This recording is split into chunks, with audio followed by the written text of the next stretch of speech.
Sejarah PT KAI. KAI didirikan berdasarkan Akta tanggal 1 Juni 1999 nomor 2 yang dibuat di hadapan Imas Fatimah SH SPM, notaris di Jakarta, yang kemudian diperbaiki kembali dengan Akta tanggal 13 September 1999 nomor 14. Perkeretaapian Indonesia diambil alih Jepang dan berubah nama menjadi Ryuku Soyoku, Dinas Kereta Api.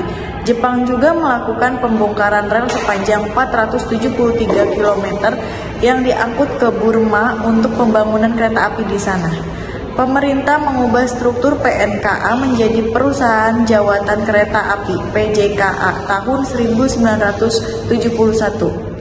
Dalam rangka meningkatkan pelayanan jasa angkutan, PJKA berubah bentuk menjadi Perusahaan Umum Kereta Api (Perumka) tahun 1991. Perumka berubah menjadi Perseroan Terbatas PT Kereta Api Indonesia pada tahun 1998. Saat ini, PT Kereta Api Indonesia Persero memiliki 7 anak perusahaan grup, yaitu KAI Service 2003, KAI Bandara 2006, KAI Komuter 2008, KAI Wisata 2009, dan Logistik 2009, KAI Properti 2009, PT Pilar Sinergi BUMN Indonesia 2015. Visi, misi, dan tujuan. Visinya menjadi solusi ekosistem transportasi terbaik untuk Indonesia.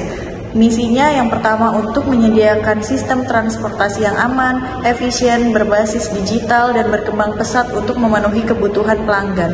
Yang kedua, untuk mengembangkan solusi transportasi massal yang terintegritas melalui investasi dalam sumber daya manusia, infrastruktur, dan teknologi.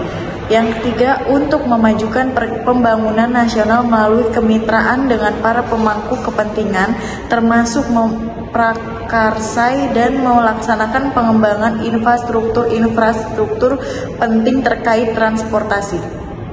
Tujuannya itu untuk melakukan usaha di bidang transportasi serta optimalisasi pemanfaatan sumber daya yang dimiliki perseroan untuk menghasilkan barang atau jasa yang bermutu tinggi dan berdaya saing kuat untuk mendapatkan atau mengejar keuntungan guna meningkatkan nilai perseroan dengan menetapkan prinsip-prinsip perseroan terbatas. Selanjutnya ada tata nilai perusahaan. Yang pertama ada amanah. Amanah itu memegang teguh amanah yang diberikan oleh perusahaan. Yang kedua itu kompeten. Kompeten itu terus belajar dan mengembangkan kapabilitas. Yang ketiga itu harmonis. Harmonis dalam artian kita saling peduli dan menghargai perdebatan. Yang keempat loyal, yaitu berdedikasi dan mengutamakan kepentingan bangsa dan negara. Yang kelima adaptif. Adaptif yaitu terus memberi inovasi dan antusiasi dalam menggerakkan ataupun menghadapi perubahan dalam sebuah perusahaan. Yang keenam adalah kolaboratif. Kolaboratif yaitu membangun kerjasama yang sinergis. Selanjutnya yaitu struktur organisasi. Menurut Sutarto Muljawan 2019, struktur organisasi adalah suatu rangkaian hubungan satuan-satuan organisasi yang mana dalam hal ini terdiri atas kedudukan, kewenangan, serta tugasnya masing-masing yang berbeda-beda dalam suatu organisasi. Penganggaran dan keuangan PT KAI. Perusahaan memulai kegiatan operasinya secara komersial pada tanggal 1 Oktober 1999. Anggaran dasar perusahaan telah mengalami beberapa kali perubahan. Terakhir, berdasarkan pernyataan keputusan Menteri Negara Badan Usaha Milik Negara atau BUMN selaku rapat umum pemegang saham perusahaan PT Kereta Api Indonesia Persero yang dicatat dalam Akta nomor 122 tanggal 11 Januari 2023 dari Notaris Nining Puspita Ningtyas SH.SP 1 MH, Notaris di Bandung, tentang peningkatan modal dasar perusahaan. Selanjutnya, perencanaan strategis dan operasional. Yang pertama, ada enterprise strategi. Strategi perusahaan ini berhubungan dengan tindakan masyarakat. Setiap kelompok mempunyai hubungan dengan masyarakat. Masyarakat yaitu kelompok yang berada di luar yang tidak dapat dikendalikan. Yang kedua, corporate strategi. Strategi perusahaan ini berhubungan dengan tujuan perusahaan, sesuai dengan keahlian atau bidang perusahaan. Yang ketiga, bisnis strategi. Bisnis strategi berkaitan dengan bagaimana suatu perusahaan atau organisasi untuk merebut pasaran di tengah keinginan masyarakat yang terus berkembang dan bagaimana organisasi menempatkan di hati para penguasa dan masyarakat. Dan yang keempat, fungsional strategi. Strategi ini bertujuan untuk mendukung dan untuk pelengkap suksesnya strategi lain. Selanjutnya, pelaksanaan dan pengukuran kinerja. Penilaian kinerja merupakan kegiatan pengukur hasil kerja karyawannya. Penilaian ini meliputi kecakapan kemampuan karyawan, prestasi kerja, cara kerja, dan pribadi mereka. Dengan demikian, penilaian kinerja adalah hasil kerja karyawan dalam lingkup tanggung jawab. Selain itu, penilaian kinerja dapat diartikan sebagai sebuah mekanisme yang baik untuk mengendalikan karyawan.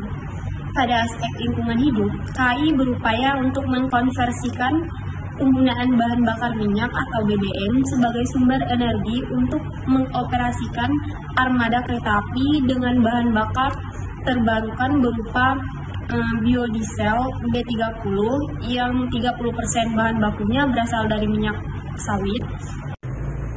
Selanjutnya, perbandingan kondisi dan teori. PT KAI terus maju dengan memberikan kebijakan yang berbeda. Kebijakan tersebut antara lain tiket and stay, pemberian nama tiket, penggunaan satu tiket perjalanan, waktu pesanan yang lebih mudah disesuaikan, dan berbagai kemudahan dalam memperoleh tiket. Misalnya menanyakan melalui konteks Flight 121, Indomaret, Alfamart, dan stasiun kereta api yang telah memperkenalkan konter online. PT KAI harus fokus pada tujuan dan sasaran masa depan. Selain itu, asosiasi harus berkolaborasi dengan iklim di mana sistem akan dilakukan, sehingga teknik tidak berjuang secara lugas dan sesuai dengan kondisi alam dan melihat kemampuan luar dalam termasuk kualitasnya, serta kekurangan asosiasi. Dengan cara ini, sistem merupakan argumentasi dari misi untuk menghubungkan asosiasi dengan keadaannya saat ini. Adapun kesimpulan dan saran.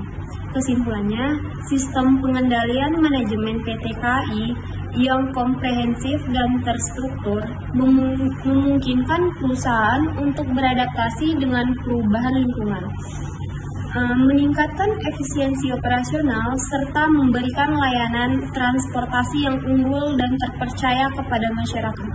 Dengan terus mengembangkan dan mengoptimalkan sistem ini, PT KAI diharapkan dapat mencapai visi dan misi yang telah ditetapkan serta memberikan kontribusi signifikan terhadap pembangunan nasional. Sarannya yaitu PT KAI sebaiknya terus berinvestasi dalam pembangunan sistem teknologi informasi yang berintegrasi untuk memastikan data kinerja dapat diakses secara real time dan akurat.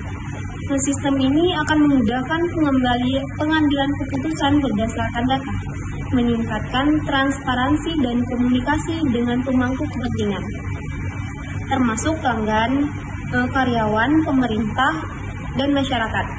Melalui laporan kinerja yang lebih detail dan komunikasi terbuka mengenai langkah-langkah yang diambil perusahaan, dengan ini PT KAI diharapkan dapat memperkuat sistem pengendalian manajemennya, meningkatkan efisiensi dan aktivitas operasionalnya, serta terus beradaptasi dengan perubahan lingkungan, bisnis, dan teknologi.